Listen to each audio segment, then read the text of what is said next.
Bismillahirrahmanirrahim. Assalamualaikum warahmatullahi wabarakatuh. Halo teman-teman, apa kabarnya hari ini? Semoga dimanapun teman-teman berada, teman-teman senantiasa dalam keadaan sehat walafiat. Amin ya rabbal alamin. Kali ini kita berjumpa kembali pada mata kuliah Islam dan Kebudayaan Lokal pada pokok bahasan Islam Normatif dan Islam Historis. Namun sebelum kita memulai materi kali ini, terlebih dahulu kita panjatkan puji syukur kehadirat Allah Subhanahu wa Ta'ala, karena pada hari ini kita masih diberikan nikmat kesehatan dan kesempatan untuk mengikuti kuliah kali ini walaupun tidak bertatap muka secara langsung. Salawat dan salam pun senantiasa tercurah kepada Nabiullah Muhammad SAW. Allahumma shalli ala Muhammad wa ali Muhammad, beserta para keluarga, sahabat, dan pengikut-pengikut beliau. Oke, sebelum memulai untuk menonton materi kali ini, marilah kita berdoa bersama-sama agar apa yang kita pelajari hari ini menjadi ilmu yang bermanfaat bagi diri sendiri dan juga bagi orang lain. Islam normatif. Apa itu normatif? Normatif berasal dari kata norm atau norma, yang artinya ajaran, ketentuan tentang masalah yang baik dan buruk, yang boleh dilakukan dan tidak boleh dilakukan.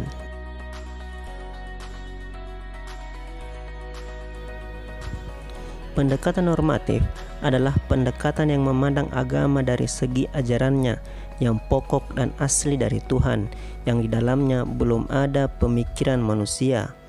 Pendekatan normatif bersifat tekstual dan kurang memberi ruang terhadap intelektualitas pemikiran.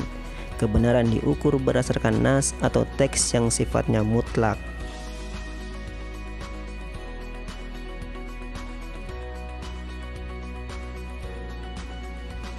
Dalam pendekatan normatif ini, teks agama dilihat sebagai suatu kebenaran yang mutlak dari Tuhan, yang di dalamnya belum terdapat penalaran pemikiran manusia.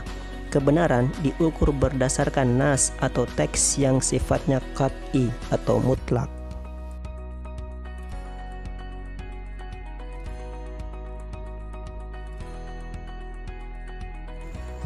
Menurut Amin Abdullah mengatakan bahwa normatif itu sangat dekat dengan teologi, loyalitas terhadap kelompok sendiri, komitmen dan dedikasi yang tinggi, serta penggunaan bahasa yang subjektif, yakni bahasa sebagai pelaku bukan sebagai pengamat.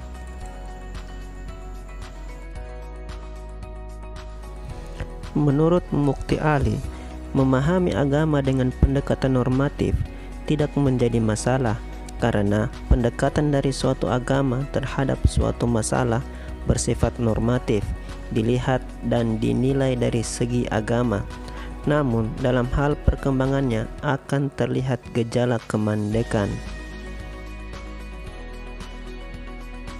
Menurut Ian G. Berbeur, pendekatan normatif, ciri-ciri pendekatan normatif yaitu: yang pertama adalah loyalitas kepada kelompok sendiri sangat kuat. Yang kedua, adanya keterlibatan pribadi dan penghayatan yang kental kepada ajaran-ajaran teologi yang diyakini benar. Yang ketiga, mengungkapkan perasaan dan pemikiran dengan bahasa aktor, pelaku, dan bukan bahasa pengamat. Memahami agama dengan pendekatan normatif itu memiliki dampak positif dan dampak negatif. Dampak positifnya adalah: yang pertama, memiliki militansi keagamaan yang kuat. Yang kedua, mengawetkan ajaran agama atau melestarikan ajaran agama. Yang ketiga, membentuk karakter pemeluknya dalam rangka membangun masyarakat yang ideal menurut pesan dari agama. Sedangkan dampak negatifnya adalah tertanamnya sifat eksklusif, dogmatis, kaku, dan cenderung tidak mau mengakui kebenaran orang lain. Implementasi pendekatan normatif yaitu: yang pertama adalah implementasi pendekatan normatif dalam Islam dapat diamati pada pemahaman terhadap nas Al-Quran. Dalam memahami nas Al-Quran, terdapat beberapa teori populer yang dapat digunakan dengan pendekatan normatif. Di antaranya adalah teori teologis filosofis, yaitu pendekatan memahami Al-Quran dengan cara menginterpretasikannya secara logis filosofis, yakni mencari nilai-nilai logis, objektif, dan subjektif Al-Quran. Normatif sosiologis atau sosioteologis, sebagaimana yang ditawarkan Asghar Ali Engarner dan Tahir Al-Haddad, yakni dalam memahami nas ada pemisahan antara nas normatif dengan nas sosiologis. Nas normatif adalah nas yang tidak tergantung pada konteks, sementara nas sosiologis adalah nas yang dalam pemahamannya harus disesuaikan dengan konteks, waktu, tempat, dan lainnya. Izzat Darwaza, sebagaimana yang dikutip oleh Khairuddin, mengemukakan Al-Quran pada hakikatnya berisi dua hal pokok, yaitu prinsip fundamental, dan yang kedua adalah alat sebagai penghubung untuk mencapai prinsip-prinsip fundamental tersebut.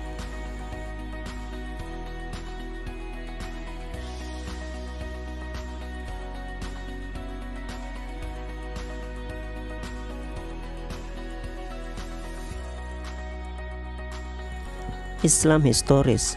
Historis memiliki kedekatan dengan kata history dalam bahasa Inggris, yang artinya adalah sejarah, dalam bahasa Arab sajarah. Kata tersebut diambil dari bahasa Yunani historia, yakni gejala-gejala alam yang bersifat kronologis, terutama yang berkaitan dengan manusia. Menurut M. Yatimin Abdullah, tujuan pendekatan historis dalam pengkajian Islam adalah untuk merekonstruksi masa lampau secara sistematis dan objektif dengan cara mengumpulkan, mengevaluasi, memverifikasi, serta mengislamisasikan bukti-bukti untuk menegakkan fakta dan memperoleh kesimpulan yang kuat. Di sini dapat dilihat bahwa agama bukan hanya monopoli kalangan teolog atau normalis, melainkan agama dapat dipahami semua orang sesuai dengan pendekatan dan kemampuannya. Menurut Lakotos, Islam historis sesungguhnya sebuah protective bell, yaitu domain utama dari apa yang disebut ilmu, sistem pengetahuan yang secara langsung bisa dinilai, diuji ulang, diteliti, dipertanyakan, diformulasi ulang, dan dibangun kembali. Pendekatan historis atau sejarah adalah pendekatan yang muncul sebagai kritik atas pendekatan normatif.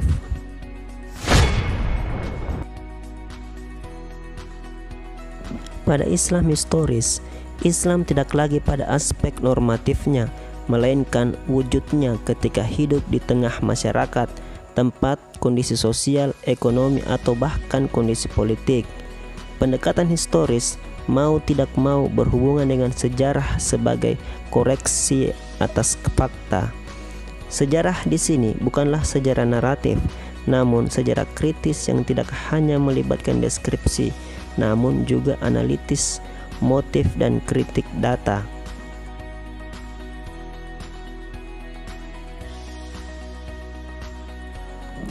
Melalui pendekatan sejarah, seseorang diajak untuk memasuki keadaan yang sebenarnya berkenaan dengan penerapan suatu peristiwa. Dari sini, maka seseorang tidak akan memahami agama keluar dari konteks historinya, karena pemahaman yang keluar dari konteks historis akan dapat menyesatkan.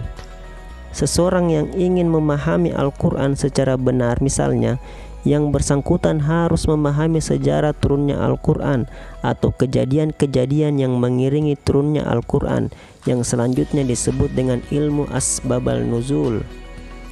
Dengan ilmu ini, seseorang akan dapat mengetahui hikmah yang terkandung dalam suatu ayat yang berkenaan dengan hukum tertentu dan ditujukan untuk memelihara syariat dari kekeliruan memahaminya. Dengan pendekatan historis ini, diharapkan seseorang mampu memahami nilai sejarah adanya Islam sehingga terbentuk manusia yang sadar akan historisitas keberadaan Islam dan mampu memahami nilai-nilai yang terkandung di dalamnya. Nah, jadi kesimpulannya adalah pendekatan normatif berangkat dari keyakinan bahwa Islam itu agama wahyu yang kebenarannya bersifat mutlak dan universal. Karenanya tidak mungkin mengambil kesimpulan yang bertentangan dengan teks wahyu. Intinya, yang diambil bukanlah berdasar pendekatan fakta, melainkan berdasar keyakinan teologis bahwa kebenaran adalah sejauh mana fakta sesuai dengan wahyu.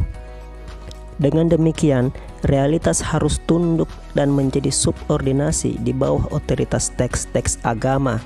Mahmud 2005.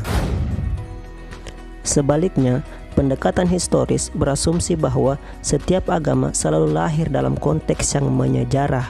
Karena jika tanpa konteks yang menyejarah, maka agama menjadi absurd dan tak memiliki makna apa-apa.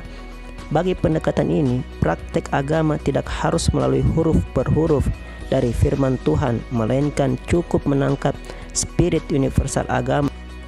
Agama bukanlah produk Tuhan 100%, namun ada intervensi sejarah karena wahyu bukan turun di ruang hampa kebudayaan, namun justru erat dengan historitas manusia. Nah, jadi mungkin sampai di sini dulu materi hari ini. Dan ini adalah sumber-sumber atau literatur-literatur yang saya gunakan dalam pembuatan materi video ini. Silakan teman-teman cari dan download, terus dipelajari. Untuk tugasnya, teman-teman cari kelebihan dan kekurangan dari Islam normatif dan Islam historis. Terus teman-teman lebih sepakat yang mana antara Islam normatif atau Islam historis? Ataukah menurut teman-teman adakah jalan tengah atau benang merah untuk mempertemukan kedua pendekatan tersebut? Nah, jadi mungkin sampai di sini dulu untuk pertemuan hari ini. Saya mohon maaf yang sebesar-besarnya jika ada salah-salah kata dan salah-salah ucap. Oke, saya tutup materi hari ini dengan ucapan hamdalah, alhamdulillahirabbil alamin. Sekian dan terima kasih, dan sampai jumpa di materi-materi selanjutnya. Assalamualaikum warahmatullahi wabarakatuh.